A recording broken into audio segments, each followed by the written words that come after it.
You asked for it, the Junkman delivers. Here we go. Video on wet sanding 101 for beginners like me. Here's the deal. I've read a lot, and I mean a lot, a ton on wet sanding on the internet. Now, you can't just read about wet sanding and learn how to do it. You gotta practice. Luckily, I have a daily driver, and I practiced on it. And I practiced, and I practiced. And I kept practicing before I moved to my beloved vet. So before I go messing with that thing, I make sure I got good on my daily driver. I suggest you do the same because it is easy to screw up. And then we're talking about some dead presidents, as in you're gonna have to pay to get it fixed. So practice on your daily driver, or go get a hood from the junkyard, or a fender, or a door, or any piece of car that you can find, and practice wet sanding on that before you touch your baby. Pride and joy. All right, here's a couple of things that you're gonna have to know. You need to have a paint thickness gauge. A paint thickness gauge will allow you to measure how much paint and how much clear coat is on top of the car. Now, Corvettes are made of fiberglass. Some cars are made of metal, like your old Fords, your old Chevys. So you have to buy the appropriate paint thickness gauge. Now, a paint thickness gauge will measure in 2 units, mils and microns. Now the way it works is, mils is made up of so many microns. Thus, you want a paint thickness gauge that measures in microns because it takes so many microns to equal 1 mil. You don't want to go removing a mil of anything off the car. You want to be removing microns, and I mean very few of them at that. The key to it is you have to know how many microns of paint are on the car, as well as how many microns of clear coat are on the car. So you have to know that before you start. Now, since I have practiced and practiced and practiced on my daily driver, I am confident that I will be able to take care of my problem without the use of a paint thickness gauge. I don't suggest you try this at home because, like I said, it is very easy to go through the clear coat and hit the paint, and then go through the paint and hit the primer. So if I were you, I would get a paint thickness gauge. If you have a fiberglass car, that requires a particular type of paint thickness gauge. And if you have, they're not cheap, so, and if you have a metal car, you can find cheaper paint thickness gauges. But I suggest you get one. And there is a formula that most manufacturers use. I don't know exactly what that formula is, but in the industry, you'll see this if you look on the internet. In the industry, if your car has not been painted again after the manufacturer has painted it, it usually has a certain amount of clear coat on it and a certain amount of paint. So you do the research, you'll find that information out. It probably varies from manufacturer to manufacturer, but again, you don't want to go sanding on your pride and joy if you don't have a paint thickness gauge, so that you know how much clear coat and how much paint is on the car. However, if you're ballsy like me and you got money to burn, you can take a chance. No, practice first. You can take a chance. Okay, wet sanding is a lot like working a buffer. When you wet sand, you start with a rough sandpaper, and you come behind that sandpaper with a lighter sandpaper, and then behind that one with yet another lighter sandpaper, and so on. They say your wet sanding sandpaper start around 1,000 and go up to around 3,000. I suggest you start with something like 2,000. Don't be messing with 1,000. And then 2,000 is asking for a little trouble. You might want to start with 2,500. It depends on how deep the scratch is. That's why you need to practice before you try this on your pride and joy. What I'm going to show you is a scratch that I feel I can hit with 3,000 grit sandpaper, the highest there is, I believe, and take care of my scratch. The lightest sandpaper is still greater than the roughest compound. So I think I can do this with 3,000 grit sandpaper. It might take me a little longer, but hey, that's cool, because better safe than sorry. I'm not trying to get the car painted again. So let me show you again. I'm going to go over that 1,000 to 3,000 grit sandpaper is kind of your wet sanding sandpaper grits that you want to use. And you need to soak that sandpaper for about 30 minutes before you use it. And you always want to use it with a sanding block, which I have laying around here somewhere. I have it right here handy, but I'll go get it. So let me pause the film so I can go get it and show it to you. Okay, got my sanding block right here. Just got this from a McGuire shop. Got my sandpaper, has been soaking for 30 minutes or more, probably about an hour. Notice that it is 3,000 grit. Where's the 3,000? There it is. 3,000 grit. So I'm going to wrap that puppy around the block here in such a manner. Started out there, get my head straight here. Then I'm going to wrap it around like so, and then wrap it again. Now I got myself 3 sides that I can use to the sandpaper. Now, let's go take a look at what we're going to be wet sanding. Okay, we're at the back of the car here, and let me get in here real close where I can show you what we're going to be working on. There she is right there. There's my spot. I was moving a box around and hit up against the car and got a good scratch in there, and I already hit it with some compound. I saw it wasn't going to come out. I said, well, time to break out the sandpaper and do a little wet sanding. So there it is. That's what we're working on. You can see it. It's a pretty good scratch there. And let's put the tripod or camera on the tripod and let's see what it works out like. Okay, here we go. Now, I want you to notice what I do. When I wet sand, I always go in one direction only, or back and forth, I should say. And when I do this, I'm gonna hit it with a couple of strokes, then I'm gonna take a look at it. So I'm gonna hit my spot, and then I'm gonna stop and take a look at it, see what it looks like. See if I did any good there. Hit it. Take a look at it. Let me get a rag. Got a rag. Okay.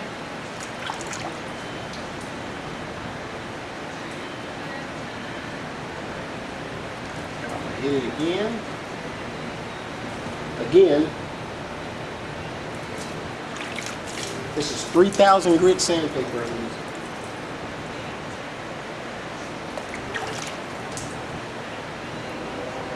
Going in one direction.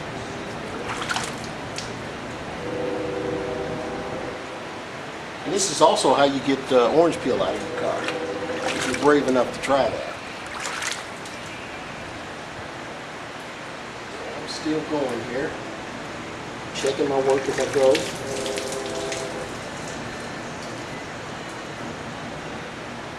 Okay. Oops. Still need to get it a little more.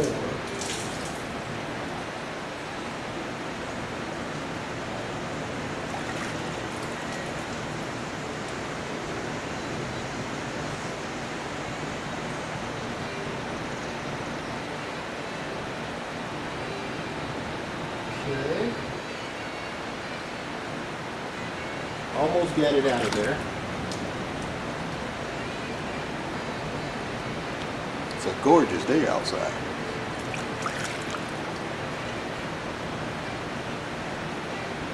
But I'll have this done in order to time to go cruising this evening. It's about 5 or 6 o'clock right now. Okay. I think I'm done. You saw how that scratch looked.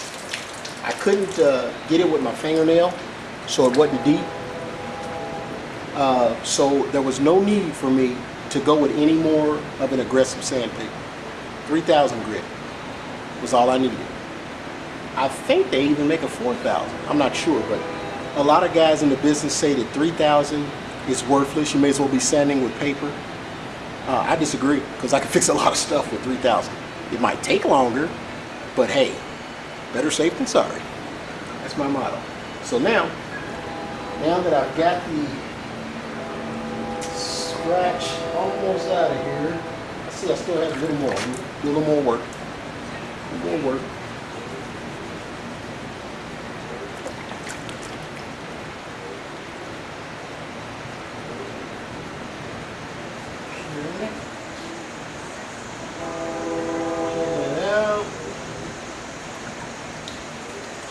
A little more work.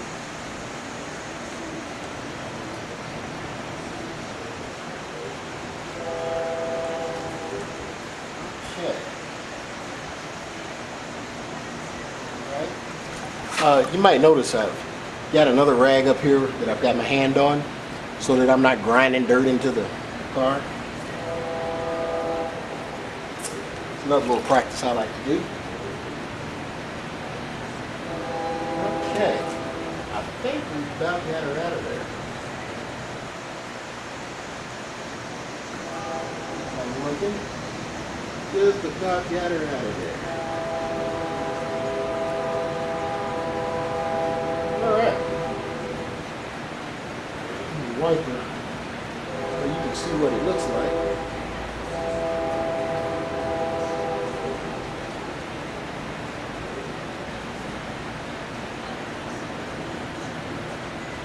Saw another little spot there.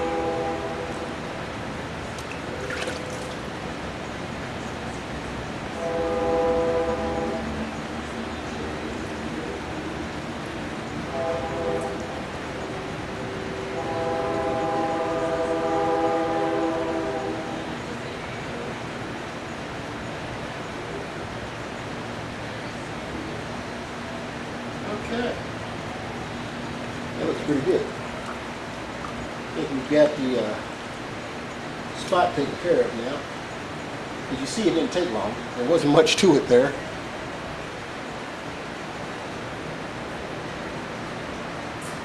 Okay, let's bring you in for a look. Here's where I've been sanding. As I come in close, that spot that was messed up in there is showing up just a little. I can see it right there. So I'm gonna hit this some more. So here we go again. I'll hit that spot some more.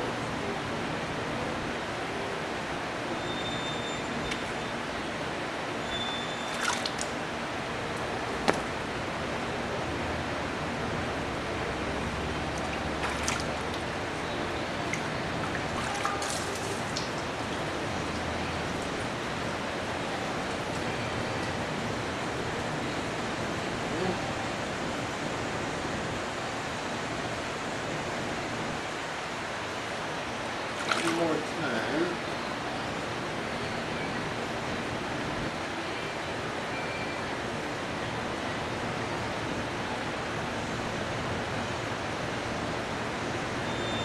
One more time. One more time.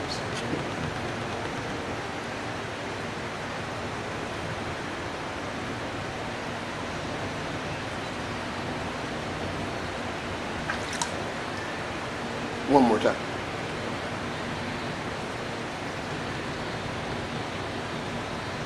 Notice I'm concentrating in a little area here. Trying to wet sand the whole bumper.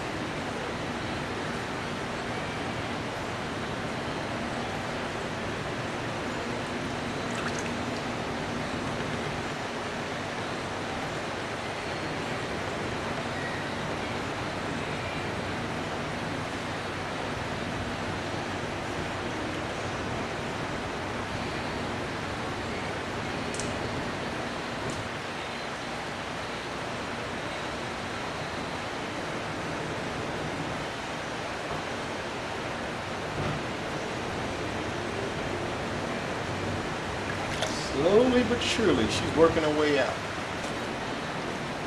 Okay.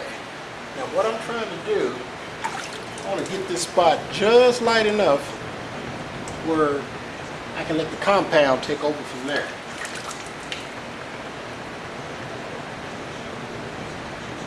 working a little spot. By the way, you have to use the sanding block if I didn't say that already. You don't want to go doing this with your hands and fingertips. You definitely want to use the sanding block. It applies pressure all the way across the spot evenly, which does a great job of getting rid of it. Okay. At this point, I can barely see that puppy.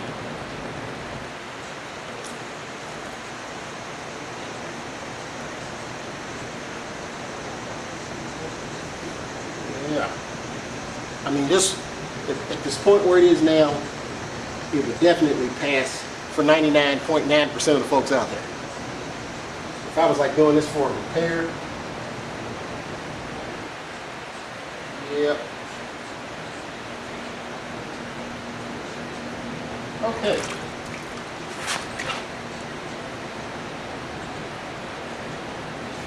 Okay. I'm gonna leave it here. One last hit.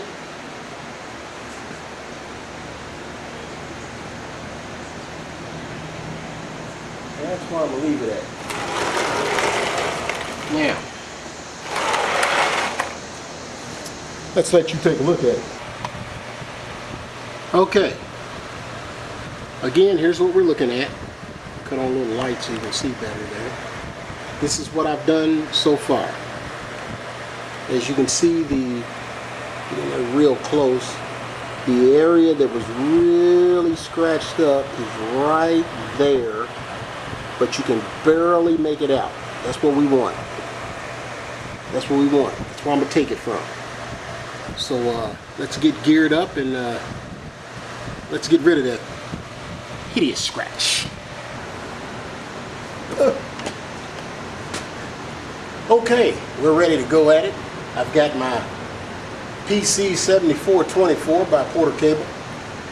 Notice that I have a 5-inch plate on here that I can use with my 5-inch pads, because I'm working in a small area. I don't need a big pad.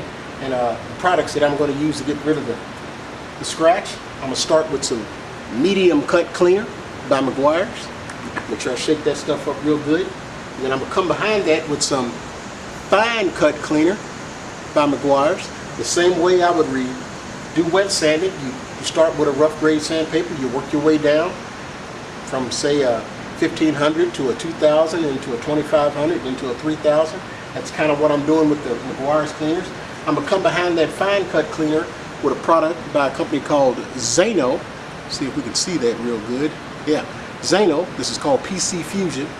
And this is like furthering the sanding process is what I'm doing. I'm removing the damage that I did with the sandpaper, but I'm using solvents now. So that's what I'm going to do. With Meguiar's products, you got to make sure you shake them up real good. You don't want to get the wrong mixture. Notice that the pad I'm using, it says MMC for Meguiar's medium cut cleaner, because that's the only thing I use on this pad. Now, yes, you can wash the pads out and use different products. I just buy one pad for every product I had. That way, I just do that. That way I don't have to waste time washing pads. So I got a pad for every product I use. Actually, I got a couple of pads for every product I use. So, get this stuff good and shuck up. And then I'm going to put some on here and start working this area. Okay. I'm going to start with that much right there. That's how much I'm going to use. First thing I'm going to do is dab it in. Work in this little area. And then I'm going to turn my Porter cable all the way down to 3 so that I can spread this around without slinging it everywhere. So here I go.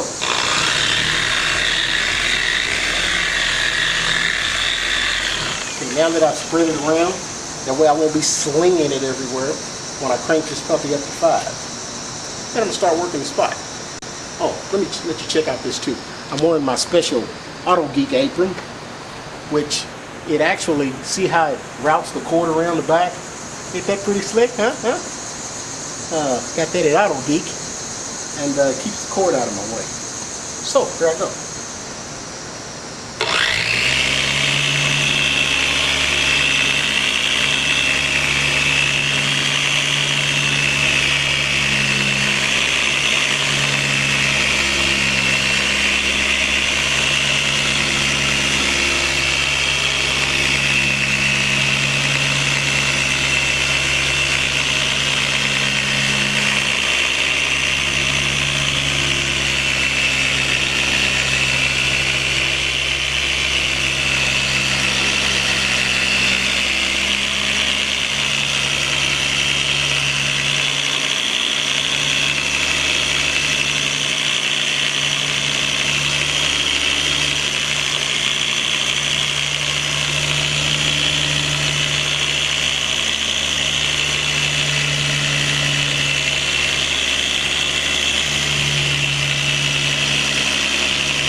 Okay, the great thing about this part of the cleanup is you immediately wipe this stuff off. You don't have to wait for it to dry or anything. So let's wipe it off and see what it looks like.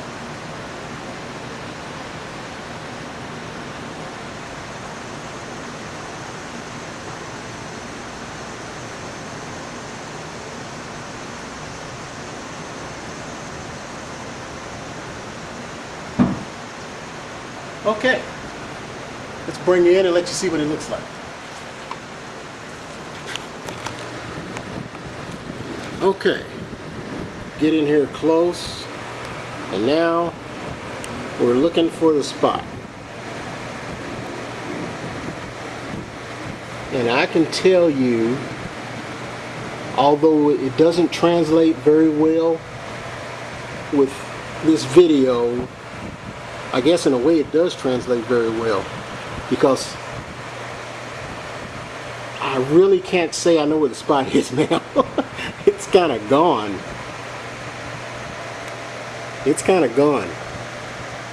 So what I'm gonna do is I'm gonna start hitting it now with some fine cut cleaner, and then come behind it with the Zano PC Fusion, and then put a little wax on it.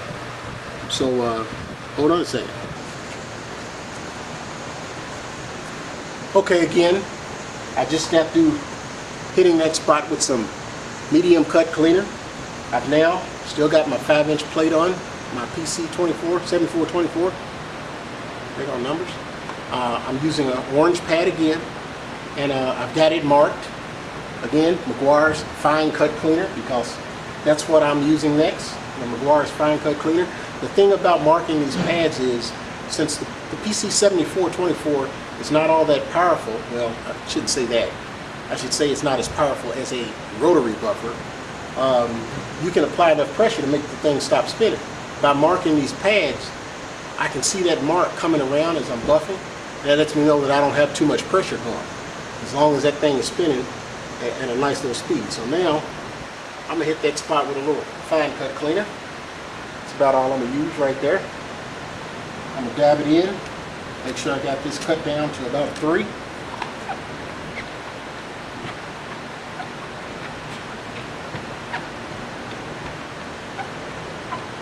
And then I'm going to work that a little bit in.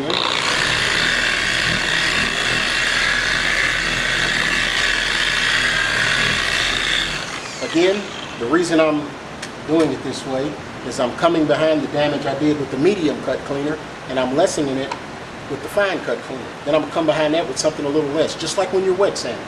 Same process. Let's hit it.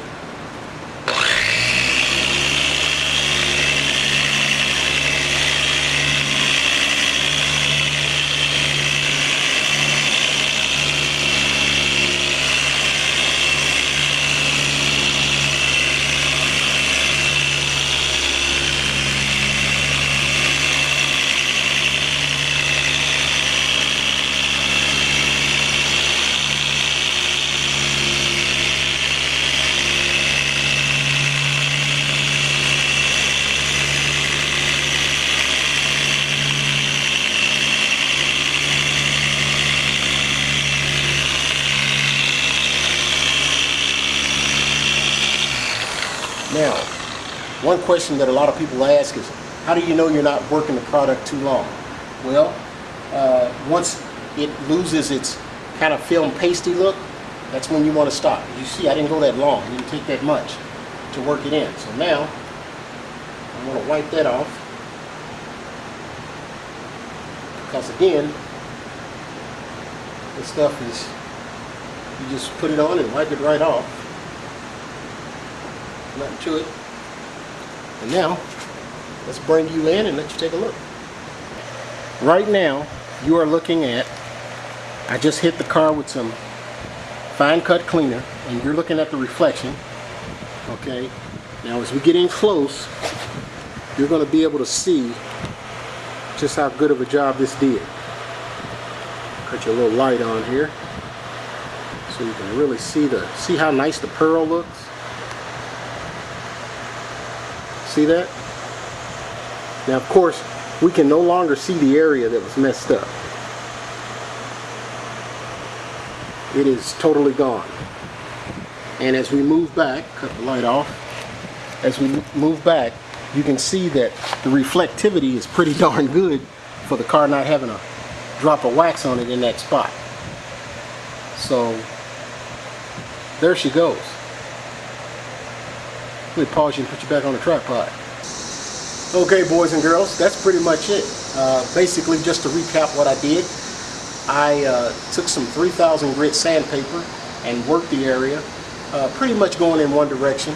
If you don't want to apply too much pressure, especially on a fiberglass bumper like on the back of a Corvette, which can cause more cracks, then you have to go in different directions to get rid of the scratches. So didn't apply a whole lot of pressure. A lot of guys will tell you that working with 3000 grit sandpaper is worthless. As you can see what it did for me, didn't look too worthless to me. So 3000 grit sandpaper, I worked it in. I got the spot almost totally removed. And then I came behind it with some Meguiar's medium cut cleaner. And then I came behind that with some Meguiar's fine cut cleaner. Again, if you have a scratch that's a little deeper, you might have to start with some more aggressive sandpaper. Something like some 1500, work your way to 2000, work your way to 2500. But if you go starting with some aggressive sandpaper like it, let me warn you, you will cut straight through the clear coat like you won't believe. That's why it's best to do this with a paint thickness gauge. Fiberglass cars require a special paint thickness gauge. You want one that measures in microns. Usually they measure in mils or microns or both. The one that measures in microns is better because microns are units of mils. So you want to be taking off microns, not mils. And when I go back in the house, I'm going to look that up and make sure I ain't got it backwards. So you want something that takes off that measures how much you're taking off by the slightest sliver. And that's what a paint thickness gauge will do for you. It also helps to know how much clear coat and how much paint is on the car. You got to know these things. Now, again, I didn't get this good working on this car. I got a rust bucket out there, and I put spots all over it and scratched all the hell, and I took care of it. That's what I practiced on. I don't suggest you practice on your pride and joy, because you will be at the paint booth paying somebody some money, and it ain't gonna be cheap to fix it. Okay, so if they do it right. So that's pretty much it. Wet Sanding 101. If you have any questions, feel free to hit me up over at Digital Corvettes. That's where I hang out, digitalcorvettes.com. I'm known as the Junkman 2008. By the way, that's my platoon number when I was in Marine Corps boot camp. So that's where the 2008 comes from. It has nothing to do with this year. But that's where you'll find me, digitalcorvettes.com, the Junkman 2008, or Junkman 2008. And I'll be over there doing another do-it-yourself somewhere, somehow. And feel free to hit me up with all the questions that you might want to ask. This is the Junkman, signing out.